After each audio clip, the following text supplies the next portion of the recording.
Hello and thank you for joining us. This is Off the Press and Plus TV Africa. We do take a look at the headlines and help you make sense of it so you know which of the papers you would rather get this morning. I'm not doing this alone. I have with me Bolahan Olojide, a public affairs analyst. Always a pleasure to have you. It's good to be here. All right. We'll start with the Punch newspaper. Shiites government ban. Shiites blame Saudi Arabia. IG orders clamp down. FD Gazette's court order prescribing sect. That's it on your screen, quite large for everyone to see. I have no intention of grooming successor. That's Buhari. He's also saying FD insists worship centers must get wedding license. Can kicks. Branches can't use headquarters license, federal government says. Federal government has an ulterior motive, says can. That conversation, I don't know if you followed it. It's been very interesting for me that a lot of the marriages in this country are not legal because some of these churches, I think they said it was about 500 churches across the country that has the federal government the license to actually perform wedding ceremony. And I couldn't help laughing about it because there's so many weddings on a daily basis in this country in churches. And some people don't take time to go to court and do the legal thing. And if you don't do that, by the time you need the help of the court, it will not be available. Exactly. As simple as that. So the people, apart from the churches, the people also need to take note of this. Yeah. You may need the court. You may need the court someday. All right. The picture that is not so nice on the front page right now is a section of Abule offshore road, off Giwa Lamber Road, somewhere in Ogun State. You can see how bad it is. The last time I saw a place like this was in Kogi State. This is actually a road? raving. It was. Okay, look at it. You can see how bad it is. This is the house. The house is almost gone. Yes. Yeah. This is quite a road? sad. Yeah. This is. It's supposed to be a road. It's an ungoverned area, I believe. And people are living there, I presume. Quite unfortunate. No. All right. There are more headlines for you this morning. Oshoba to sue Okuromu for 3 billion naira. That's YCE 6 truce. APC wants Atiku against felony. We didn't submit certificates to Army. Buhari's custmate. Baby dies as Lagos bus crushes mother.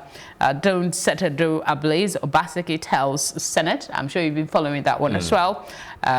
We have Ndume, Amosu, Namani, Milai, others head Senate committees. Let's see what's on the back page. Need for council of economic advisors. That's Lakon's thoughts this morning. Says there's a need for that. And dignity of labor. I particularly like this photograph. This man is apparently crippled. I don't know if that can come on your screen now. This man is apparently crippled, but there you have him. He's a shoemaker, I presume. And that's his trade. He was cited in Abuja. There is indeed dignity in labor, however you see it. I'm quite impressed. Yes, I am too. Instead of sitting somewhere, I'm begging. Yeah. Saying I can still use my hands. So let me put it to use and earn. Yes. I would rather give this kind of a person money. Yes, I would rather, exactly, than somebody who is on the road. And we see a lot of them here in Lagos. You'll be in your car and you see a child looking at you in such a way, your heartstrings will pull. But then again, you say, if I give today, how am I helping them? You're not really helping them. That's the truth. All right, let's see some of the headlines. We've practically talked about some of them. The Saudi Arabia, the Shiite person. I think we should mention it because as Nigerians, a lot of time, the environment doesn't allow us to see beyond our noses. A lot of things are not what they seems like, and we could be pawned in somebody else's huge game, and we don't even know. We don't have a clue. Explain that. Okay. The Saudi Arabia and the Iran, the Yemeni problem. Yemeni has been in crisis, a war, for some times now. And some people believe that it's nothing about Yemeni. It's nothing about Yemen. It's about Saudi Arabia and Iran fighting themselves and choosing Yemen as the battleground. And it's still the same thing that is playing out in what these people are suggesting. The Saudis are Sunnis predominantly, or more or less everybody's Sunni. Iranians are Shiites. Yemeni has both. So there is a clash of ideas somewhere, and that has rendered Yemeni horrible for months on end. It has also drawn in other players. You've had the likes of America selling arms to Saudi Arabia with their ally. At the same time, imposing sanction on Iran by the left. You also have Europeans coming into that same scene at the same time. So here we are in Nigeria. We have something, the Shiites are here as well. Predominantly our people are also Sunnis in Nigeria. And we can see what seems to be playing out there. We should not ignore this dimension of things so that we're not just pawned in a game that we don't even understand. It could be much more complex. Do you think there is a validity to that? There could be validity to it. We must probe it. We must probe it. Essentially, a lot of things that happen, could have deeper and longer hands than we think. That is the truth. All right. Do you want to speak on any other show? FG insists on, the worship center. I think we spoke about that. Yeah, we talked about that. Grooming a successor. Buhari is talking about not having any intention of grooming anybody. He's just starting his term. It's not time to talk about successor yet. Oh, he's had 4 years. He still has successor planning or successor grooming does not have to wait till 1 year before you leave. That's not successful. Should he be grooming anyone in the first instance? In the real sense of it, it's a natural thing to do that. Really? In leadership, yes. The first time I saw Obama was when he was talking about Kerry, was presenting Kerry. And everybody that listened to that particular speech was like, who is this man? Where is it from? And that was years before Obama contested. Okay. So there are identification processes in which people identify who is a possible leader, who has the right qualities, and they start to groom. Now, in the case of Buhari, I am not sure that he's even interested in anything like that. The worst we can even have is if people push him to go and start identifying a successor when in his own mind he doesn't even want to have to do anything like that. But how does the successorship work in a system that is democratic? Because even if you groom someone, it is still the people at the end of the day that will decide who becomes president. It's the people, but have you wondered how the people that emerge? They go to the party, they become a party member, they do stuff. In this country, at least, that's what we know. You could be a businessman today and tomorrow we hear you're in politics. That's what we think. People get on those platforms because some people place them there. How did BRF become governor of Lagos State? Because he just wanted to be and he contested and he won the primaries? Is that how it was with people Ambode? Identify you and then push you there? Is that how it was with Ambode? Is that how it is with the current governor? I don't think so. So some people identify them. They may be more covert with how they put these people on the platform there. But the real truth is that people identify them and project them along that line. All right, let's look Most at times, the Nation. though, not all the time. Not all the time. Not all All the right, time. yeah, let's see the Nation newspaper now. We have 2 ex-governors, 103 others in trouble over 5 trillion naira debts. That's on the front page of the Nation newspaper. And senators confirmed all the 43 ministerial nominees. That's a done deal now. The next thing we'll now know is their portfolios, which it shouldn't be the right order of things in many people's well, unfortunately, those are some lacuna in our laws. There's no compulsion to put portfolio there. And therefore, over the years, they will exploit it. So over the years, this is the same thing we have had. So the National Assembly must be asking itself, how do you have a job applicant and the employer or the interviewer, both of them not knowing what they're interviewing for? It's ridiculous. Abiola would have solved ethno-religious crisis. El-Zakzaky kicks as Senate gives deadline. That's something we missed. Bless you. That's something we missed. El-Zakzaky kicks as Senate gives deadline. El-Zakzaky led IMN is fake, says Shiite. We also have Turkey fans welcome Mikel Obi. Police jobs, 80,000, over 80,000. Okay, let me read it as it is. 80,724 shortlisted for 10,000 police jobs. There's a picture on the front page. 20 vehicles, 10 shops burnt in Lagos fire. That's it for you. This happened at the Oniri market. That's good. Buhari's COS Kyari to court. Atiku wasn't born Nigerian. PDP candidate shouldn't have run. President tenders credentials. It's getting interesting. Very. And the back page of The Nation, we have Louis Odio, Python in the parliament. Okay, your thoughts? Okay, Senate confirms for 3 ministerial nominees. That's done and dusted now. Let's hope we can now have portfolios and they can begin to act as it is. The whole world is waiting for us. That's the truth. Abiola will have solved the ethno-religious crisis. I think one thing we must give to MKO was the fact that he was a person that cut across the entire nation. He even held chieftaincy titles from literally every region of this country. And it was simply a very liberal Nigerian. Bringing him in the saddle, if he had become the president, might actually have helped to bridge some of our gaps because of the way he cut across as an individual. Unlike some commentaries about some of our leaders said to be very sectional and all those things, you wouldn't have had that. Yeah, I had a conversation with the son a couple of, I think a few months ago, and he talked about discovering a community, telling them that their father had a plantation that they did not know about. Yeah. Somewhere up north, and this is working on its own. Some part has been abandoned, of course, and he says that his father was everywhere. Even till now, they don't know most of what he had. He was a phenomenal person. He was. I want you to speak on this Obasiki's case. I think we're just dancing around matters that should just naturally go to the courts.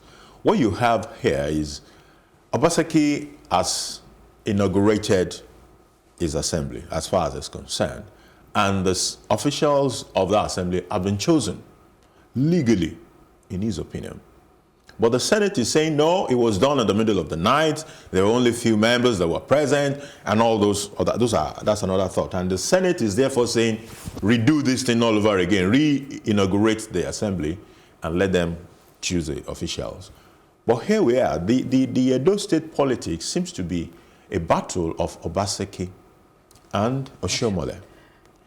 So rather than let this thing degenerate into individual battles that are affecting the entire state, let's go to the court and let the court determine for us if indeed what Obaseki did was right or wrong. If the court says it's right, then the Senate becomes invalid. Would that open up the possibility of the Senate taking over the activities of the House while the case is in court? Or will it stall what the House should be doing? They probably can get an injunction to ensure that the Senate will not be able to take over the Assembly while the court lasts.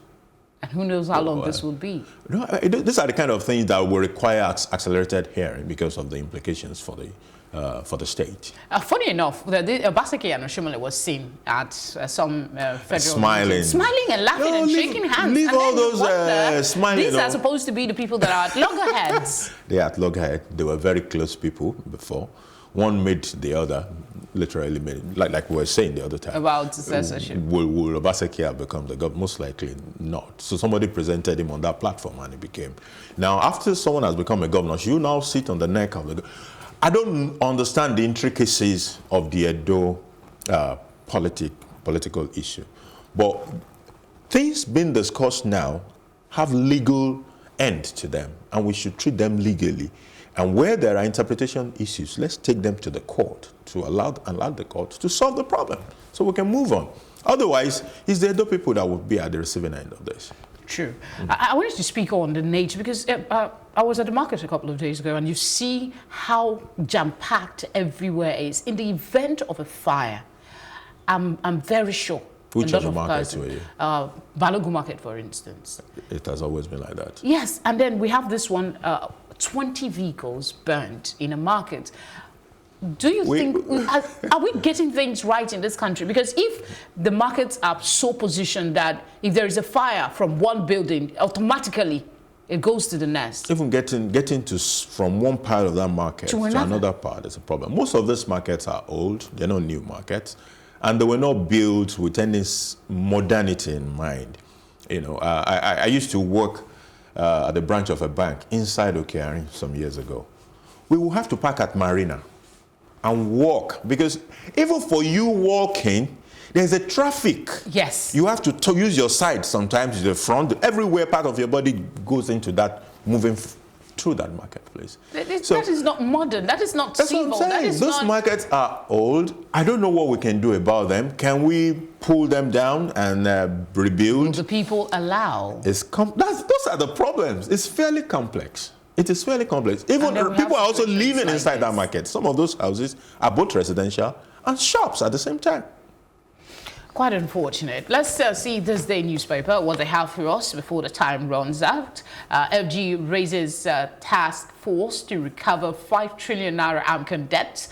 Panel go after 20 top defaulters. That's on the front page. I won't groom any successor for now, says Buhari. We've treated that already. El-Zakzaky's followers now enemies of the state, says IG. Police to recruit 40,000 special constables for community policing. Obey court order. Free Shiite leaders on Aiko, tells federal government. Witnesses contradict Buhari's claim of submitting certificates to army. On the back page of this day, we have Ikechukwu talking about funding. It's not the problem. That's about it on the back page. Let's see. Let's talk about the AMCON. Yeah, I was going to say that, but I wanted you to pay. 5 trillion.